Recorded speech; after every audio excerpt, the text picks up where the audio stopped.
Attention, c'est une vidéo de commande. On m'a demandé de faire cette vidéo, et c'est pas n'importe qui.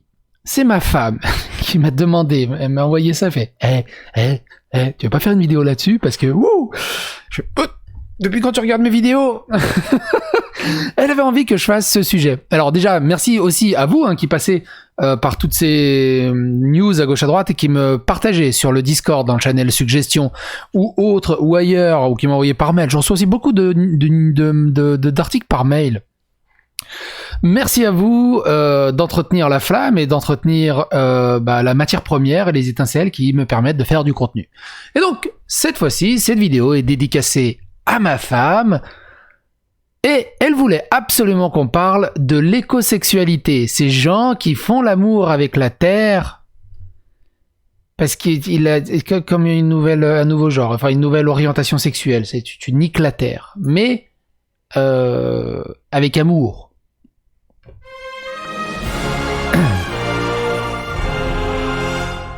Et c'est littéralement ça, c'est faire l'amour à la terre. Très tenté par l'écosexualité, faire l'amour à la terre, mais j'ai peur de faire des taches de boue sur mon pantalon beige clair, de Jérôme Godefroy, qui est journaliste. Et il partage l'article du Tribunal du Net. Le Tribunal du Net, cet article, c'est celui-ci. Les écosexuels font l'amour à la terre, une nouvelle sexualité pour sauver la planète. Pourquoi ne pas joindre l'utile à l'agréable, faire l'amour à la terre pourrait l'aider à mieux se porter? C'est en tout cas ce que prônent et croient les milliers de personnes se définissant comme écosexuelles et qui considèrent la terre comme une véritable amante allant jusqu'au coït avec elle. Consentement, on s'en fout, en tout cas si un tremblement de terre, c'est que t'as réussi ton coup, elle a un orgasme. Elle avait qu'à dire non. La conscientisation écologique est devenue quelque chose qui nous concerne tous. Même les moins écolos d'entre nous ont pris conscience que respecter un minimum notre planète devenait une nécessité. C'est bien de faire l'amalgame et de dire que même les moins... Je suis pas très écolo, j'ai toujours pas pris conscience qu'il faut respecter un minimum la planète. Merci de ne pas nous inclure dedans, on n'est pas tous dedans. Mais il y a certains défenseurs de la planète qui ont atteint des extrêmes assez surprenants. Ils se qualifient eux-mêmes d'écosexuels selon Annie Sprinkle. Un sprinkle, c'est les trucs qui envoient de l'eau là quand il y a de l'incendie. Du coup, j'imagine quand tu couches avec elle, c'est pareil. Femme fontaine. Et Elizabeth Stephens, les rédactrices du manifeste Écosex. Il serait déjà plus de 100 000 écosexuels dans le monde. Vous n'en aviez jamais entendu parler, le magazine Vice annonçait déjà, pourtant en 2016, que ce chiffre était même largement dépassé. Il existe bien des façons d'exprimer ses envies avec la Terre. L'écosexualité peut prendre bien des formes. Une liste de 25 façons de faire l'amour à la Terre a été publiée sur les sites officiels du mouvement et arrêtée avec les trous de taupe, les pauvres taupes. Avoir une relation avec la Terre est comparable à la relation que vous pourriez avoir avec votre amoureux. Par exemple, il est recommandé de passer du temps en sa présence, lui dire « je t'aime », lui faire des massages avec les pieds, la toucher et pourquoi pas nager nu dans ses océans. Puis il y a des recommandations plus étranges comme partager son énergie érotique avec elle, enterrer des parties de son corps profondément dans son sol ou encore planter ses graines en elle. Planter ses graines en elle. La nouvelle identité sexuelle pour les amateurs de la nature. Après avoir fait un câlin, un tronc d'arbre, dansé nu, embrassé le sol et léché un caillou... J'adore cette phrase. L'ultime devoir d'un écosexuel est de promettre d'aimer, d'honorer et de chérir la terre jusqu'à ce que la mort vous rassemble pour toujours. Les écosexuels ne sont pas simplement des personnes qui organisent des initiatives de sensibilisation à la nature. Certains pourraient penser qu'il s'agit d'une bonne blague qui permettrait de faire du buzz pour une cause environnementale, mais il s'agit bien d'une nouvelle identité sexuelle, d'une personne qui voit la Terre comme son amante, précise le site des écosexuels. Toujours selon la définition officielle un écosexuel est une personne qui trouve la nature romantique, sensuelle et sexy. Et c'est toujours moins cringe que d'être hétérosexuel, qu'on soit bien d'accord. Et donc elle a, du coup c'est une douche dorée mais à base de pollen, j'imagine. Dans l'article de Vice qui date de 2016, mine de rien, il y a 2-3 autres choses assez intéressantes qui sont ici.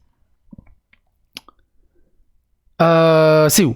C'est ça. Si vous arrive de vous retrouver à Sydney cette semaine, vous avez l'opportunité unique de faire l'amour avec la Terre. Il suffit de s'arrêter au bain public écosexuel qui fait actuellement partie du festival d'art expérimental Sydney Live Works.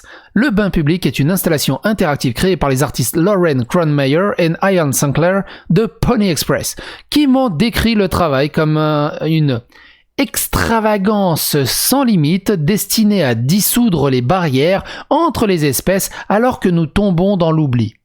À la suite de notre crise environnementale mondiale, mais ils voient également leur article comme faisant partie d'un mouvement écosexuel beaucoup plus large qui, selon eux, prend de l'ampleur dans le monde entier.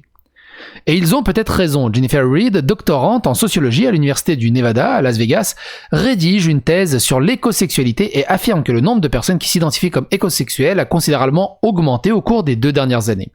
Et les données de recherche Google confirment que l'intérêt pour le terme a considérablement augmenté au cours des années écoulées. Nous pouvons regarder en arrière sur 2016 comme l'année où l'écosexualité a atteint le courant dominant.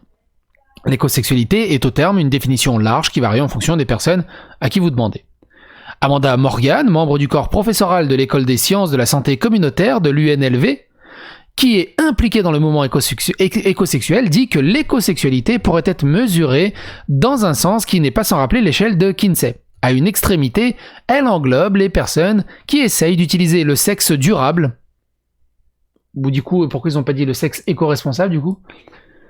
Produits ou qui aiment se baigner maigre et faire de la randonnée nue. De l'autre, des gens qui se roulent dans la terre en ayant un orgasme recouvert de terreau, a-t-elle déclaré. Il y a des gens qui baissent des arbres ou se masturbent sous une cascade. Ces gens ont le droit de vote, et d'avoir des gamins, et de conduire, et de parler dans la rue. Enfin bref. L'importance croissante du mouvement doit beaucoup aux efforts des artistes de performance, des militants et du couple Annie Sprinkle et Elizabeth Stephens, et ça, on l'a lu. Ce qui est assez intéressant, en France, on a notre écosexuel, on a notre riviérophile, en la personne de Solange te parle, qui est aussi une vidéo assez écosexuelle du coup. Ce qui est assez intéressant. Lors du défilé de la fierté de San Francisco, l'année dernière, ils ont dirigé un contingent de plus d'une centaine d'écosexuels lors d'une cérémonie d'inauguration pour ajouter officiellement un E au LGBTQI, et du coup, E. C'est pour ça que le E, il est pour les écosexuels. À pas mélanger un peu plus loin, il y a les 2 SP+, et un peu plus loin, il y a les TDI de litres. Oh, j'ai envie d'éternuer. Stephens a déclaré à Outside qu'il pensait qu'il y avait au moins 100 000 personnes dans le monde qui s'identifiaient ouvertement comme écosexuels. Et ici, toujours en 2008, Stephanie Iris Weiss, une écrivaine et militante basée à New York, a commencé à faire ses recherches sur son livre Ecosex Go Green Between the Shit and Make Your Love Life Sustainable. Publié en 2010, Weiss, qui ignorait à l'époque le travail de Sprinkle et Stephens, a initialement donné à l'idée une orientation plus pratique et littérale avec des recherches relevant l'impact environnemental nocif des matériaux utilisés dans les préservatifs, les lubrifiants et autres produits sexuels de notre corps et sur la planète. Elle a dit qu'elle avait écrit le livre pour aider les gens à rendre leur vie sexuelle plus neutre en carbone et durable, et pour nous aider à éviter de polluer notre corps lorsque nous avons des relations sexuelles. Bientôt, ils vont nous interdire de faire caca. Quoique ça fait du terreau. Le désir de produits sexuels plus sûrs et plus durables reste une partie importante du mouvement écosexuel. Et Weiss a déclaré que les options vertes pour les consommateurs en matière de produits sexuels ont considérablement, si cette vidéo est monétisée avec le nombre de fois que j'ai dit sexuel, ça va être un miracle, considérablement augmenté dès qu'elle a écrit son livre. Mais elle a également adopté avec joie la vision plus holistique de Sprinkle et Stephens sur l'écosexualité. On en avait déjà abordé de l'écosexualité, souvenez-vous, lors de ma vidéo qui date déjà du 18 janvier 2020.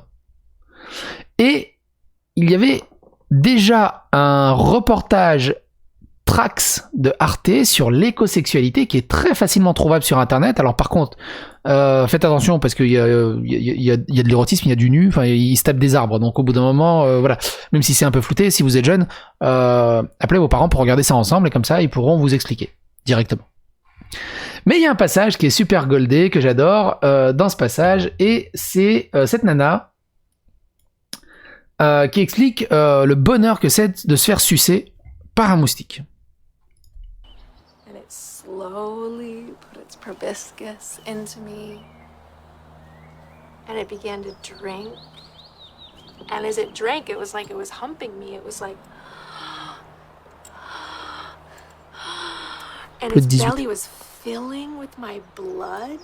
I could feel it was like getting drunk on my blood. And it was like, oh, you're so sweet. You're so sweet. J'ai perdu un peu de poids, je trouve. Après, si vous êtes comme moi, je pense que vous en avez marre de vous faire sucer que par des moustiques. Je vous laisse le lien du Trax. Il est là, le Trax. Je vous laisse le lien de l'intégrale. Ça dure 9 minutes. C'est goldé. Et en plus, c'est doublé en français.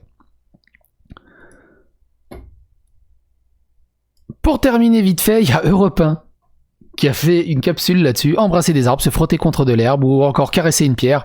Elsa Lévy nous parle de l'écosexualité. Une pratique qui vise à faire l'amour à la nature. Et dans les codes tweet, on peut lire « J'aime la nature, mais j'en suis pas rendu à ce point-là. » Ok, mais alors la discrimination contre les orties et les ronces, on en parle. Le Two Girl One Pine. Faire l'amour à des orties, ça doit quand même piquer un peu le zboob. Tout le monde pense aux orties direct, hein, c'est quand même fou, hein. L'enculeur d'arbres. Elsa comment? Drugs. We live in a golden age of stupidity. Je pense qu'on peut d'ores et déjà déconseiller les orties, les ronces et les cactus et les plantes carnivores. Mais what? Bande de cinglés. Hein? Tant qu'il y a gazon, il y a match. Et on va se terminer là-dessus. Elle est juste parfaite. Cette rêve de ouf. Quoi qu'il en soit, n'hésitez pas à phagocyter. N'hésitez pas à phagocyter l'algorithme de YouTube, à vous abonner, à liker, à clocher, à vous abonner. Si vous aimez ce genre de contenu, à partager sur les réseaux sociaux, abonnez-vous. Et je l'ai déjà dit, à bientôt pour d'autres aventures. Et soyez écosexuels. Il n'y a pas de souci là-dessus.